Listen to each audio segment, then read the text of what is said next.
안녕하세요. 오늘은 이제 소아의 기능성 두통이 왜 생기고 어떻게 치료하냐에 대해서 이야기하도록 하겠습니다.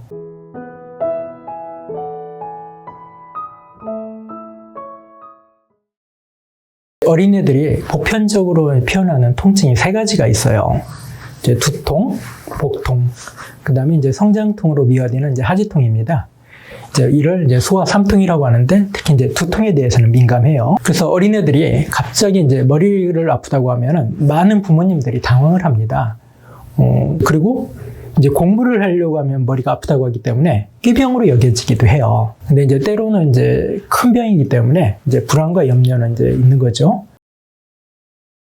실제 이제 소아에서 이제 두통 중에 가장 많은 건 기능성 두통이라고 표현하는 어떤 질환이에요. 어린이 두통을 먼저 구분을 하면은 이제 크게 기질적인 두통과 기능성 두통이 있습니다. 첫 번째 기질적인 두통은 감기, 특히 이제 독감 때 이제 두통 많이 호소하죠. 그다음에 이제 부비동염이나 축농증에 의한 전두통, 그다음에 이제 눈의 사시, 아니면 뭐 뇌염이나 뇌종양, 이제 이런 것들에 의해서 이제 드러나는 통증이고, 이게 두통 전체 환자들 중에 한 2%에서 3% 정도를 차지합니다. 우리가 흔히 만에 하나라는 말 있잖아요.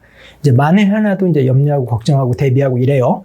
근데 100에 두셋은 이제 은근히 크니까 이걸 이제 확실하게 이제 감별하고 이제 구분해야 됩니다. 특히 이제 위험한 상태도 있기 때문에 먼저 이 부분부터 감별을 해야 돼요.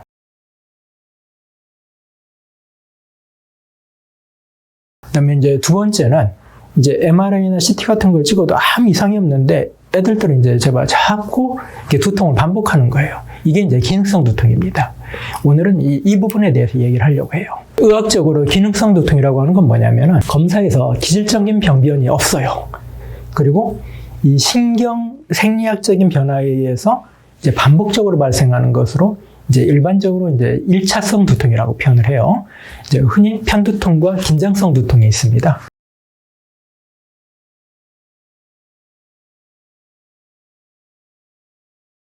저의 소견이 반영된 한의학적인 관점에서 기능성 두통이라고 하는 건 뭐냐면 뇌가 제 기능을 발현할 수 없는 상태에서 이제 이루어지는 두통이에요.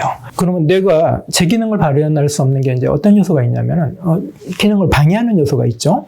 그 다음에 이제 어떤 발현하기 이제 부족한 걸로 인해서 일어나는 경우도 있어요.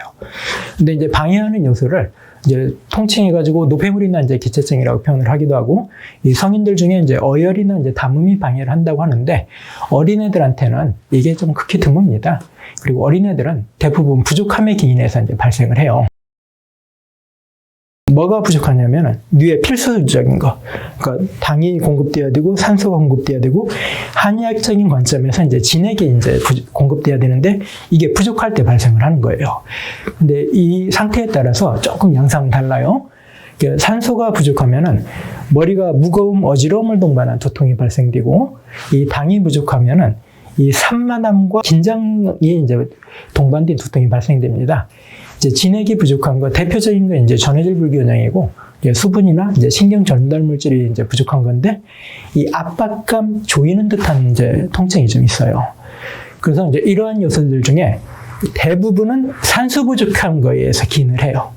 그래서 이제 이걸 이제 한방에서 혈액이 산소 전달의 효율이 떨어져서 이루어지는 거라고 해가지고 혈어두통이라고 표현하고, 혈액의 양이 이제 적거나 질이 떨어져서 이제 이루어지는 두통인 거죠. 혈액에 이제 관여하는 것이 이제 심장의 혈액을 이제 펌핑하는 거, 그 다음에 이제 혈액의 질에 관여하는 것이 이 비장에서 조혈 기능입니다. 그런데 어린이들의 대부분은 심장에서 혈액 박출이 약하거나 아니면 심혈관에 이제 탄력이 떨어지는 경우는 드물거든요. 그래서 이 심장 요인은 이제 조금 상대적으로 좀 적고, 비장에서 조혈 기능의 저하에 의해서 이제 이루어지는 경우가 대부분이에요. 비장에서 조혈 기능이라고 하는 게 뭐냐면은 이 비장의 역할이 노후되거나 손상된 혈구가 있으면은 걸러내서 파괴시켜버리고 파괴된 만큼 새롭게 만들어 비축하는 거예요. 그래서 이제 비장의 조혈 기능이 이제 떨어지면은 몸에 상대적으로 노후되고 손상된 혈구가 많고 이제 튼튼하게 활동하는 혈구는 적고, 그러면서 여분의 혈액이 부족합니다. 그럼 이 상태에서 이제 머리에 산소가 부족한 경우가 생기는 거죠. 그러면 이제 무거움이 베이스예요.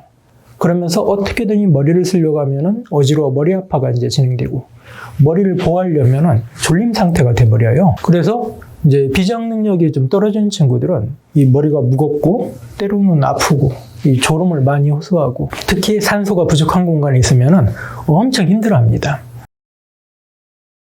머리에서는 무거움을 기본으로 하면서 이제 간헐적인 두통, 어지러움, 졸림, 그리고 코피가 동반되는 경우가 많아요.